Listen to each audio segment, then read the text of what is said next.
welcome to English for You video series, and today I'm here with a beautiful poem for class 10 syllabus, and that is very important chapter, and questions do come from this chapter in almost all the exams, and that is the Ball poem written by John Berryman. Why do we read poems? We read poems because they are the best words in the best order.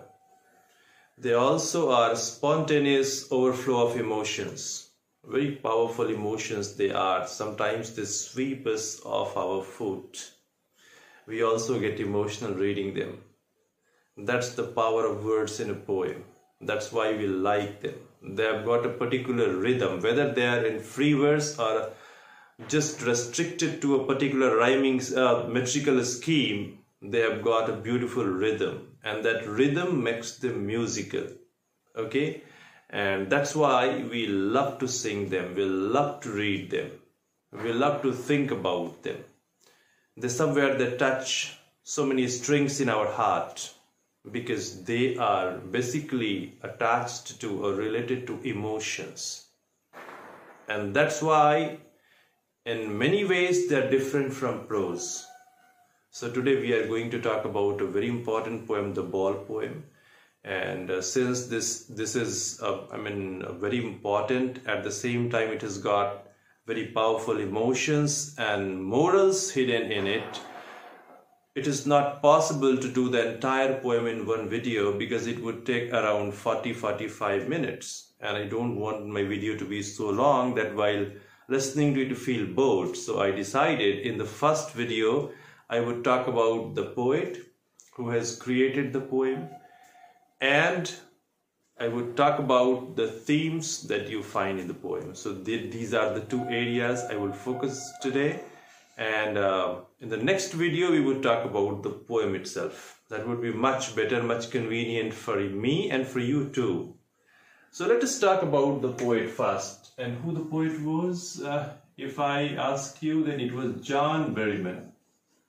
You must have heard about this poet, must have heard the name of this poet. Very important American figure when it comes to poetry. He was a great scholar, great poet.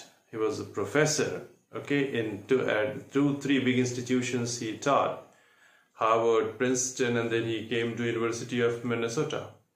So this man, this important man, was born in 1914, and the place was Oklahoma in United States of America. Okay, in 1914. I would just tell you a few important things about him. I would not go into much detail because that's not required for your class, for your exams even. So in 1914, John Berryman was born in Oklahoma, United States of America. And when he was 12 years old, how old? 12 years old. One very tragic incident happened in his life. His father shot himself dead. His father shot himself dead just outside the boy's room.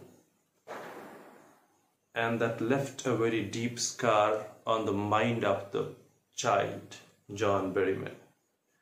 And even in a few of his poems, we find the mention of the effect of that tragic incident that happened in his life, the killing of his father.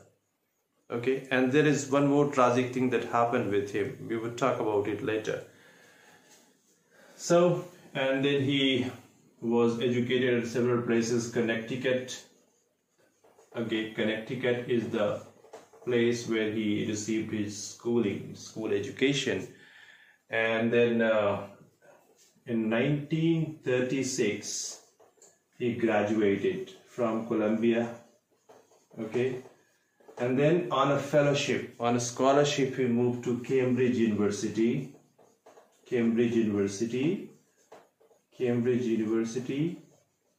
where he studied for 2 years. And after that, he worked at one or two places, like he taught at Harvard, taught at Princeton. Then in 1955, he joined the University of Minnesota, the University of Minnesota. Okay, and he remained there till his death. 1972 he died. Okay, and he remained there till that year over there. Fine, in 1972 he died. And his death was equally tragic. Sometimes I don't understand this. Many famous people, especially intellectuals, poets, writers. For example, when I talk about the Nobel laureate Ernest Hemingway, a great novelist of American literature. When I talk about Virginia Woolf, a great storyteller. Okay, all these people committed suicide, and there are a few more names. Fine. So what ails these people, I can't understand. But this was the tragic end that this great John Berryman met. And he went to the Mississippi River and jumped from a very high bridge on the ice sheet because the river was frozen. And he killed himself that way. Okay, but yeah, he created several collections, poems and compositions. But one definitely I would like to mention here is Dream Songs. Okay, Dream Songs, and it was written in 1969 perhaps. I'm not so sure about it, but 1969. And it is a collection of how many poems? 385 poems. Collection of 385 poems. And why I mentioned this work here? Because for it he got the Pulitzer Award and National Book Award too. A great man, great writer, and you will find how beautifully and simple words in a very powerful way he talks about significant things, great emotions, great learnings and whatnot. So this is all about the poet today, and now I would like to talk about the themes involved.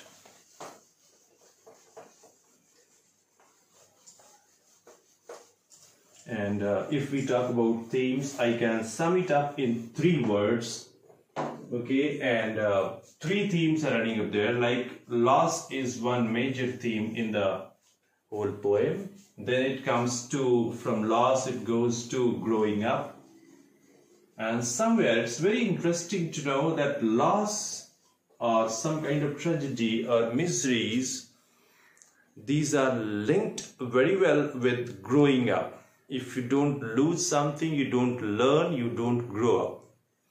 Okay, so loss is there, growing up is there, up is there, and then transformation is there. Okay, so for the transformation that comes into a human being, you have to go through some kind of loss or suffering. Okay, they are great teachers. We find the story of a boy who loses a ball which is very dear to him. The ball, merrily bouncing, goes into the harbor. Harbor is a place in a sea or ocean, a sheltered place, a safe place, secure place for the ships to stand. Okay, it cannot be harmed by the tempests or the sea storms when it is in a harbor. A safe place where it's deep, very deep one, where ships can be anchored very steadily. So the ball, merrily bouncing, goes into the harbor, and the boy loses the ball. And the boy is very sorry about it.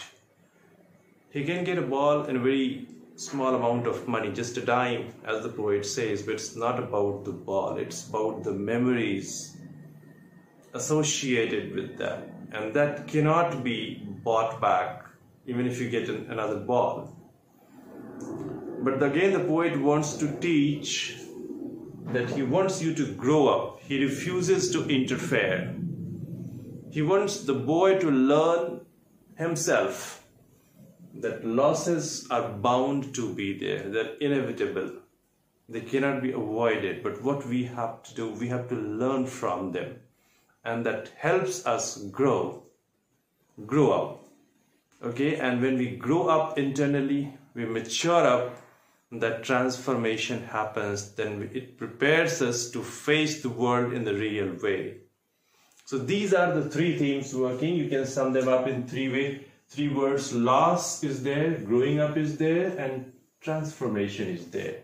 The boy loses the ball, then he realizes what his responsibilities are. He learns how to cope up with the loss. Then he grows up internally, he matures up, he becomes strong enough to face the world. And with his becoming stronger comes the transformation. Okay, so these are the three themes working in the poem. So I hope, let it be a short video, and again in the next one, very soon I'm being back with the poem itself. Then we'll discuss it stanza wise or line by line. Just one stanza, it's there. We'll discuss it line by line and the meanings hidden over there. So I hope you like this small video with the interpretation of the themes and talking about the writer, because we must know about the writer before we try to read the poem and understand it properly, because it's the creation of the person. We cannot understand the creation without understanding the creator.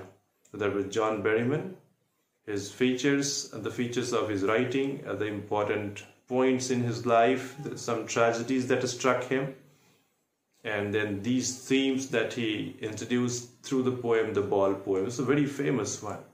So I hope you like this poem. Please, if you found it interesting, like this video and don't forget to subscribe the channel. And thank you for being with me, and very soon we meet you in the next video. Thank you. Bye.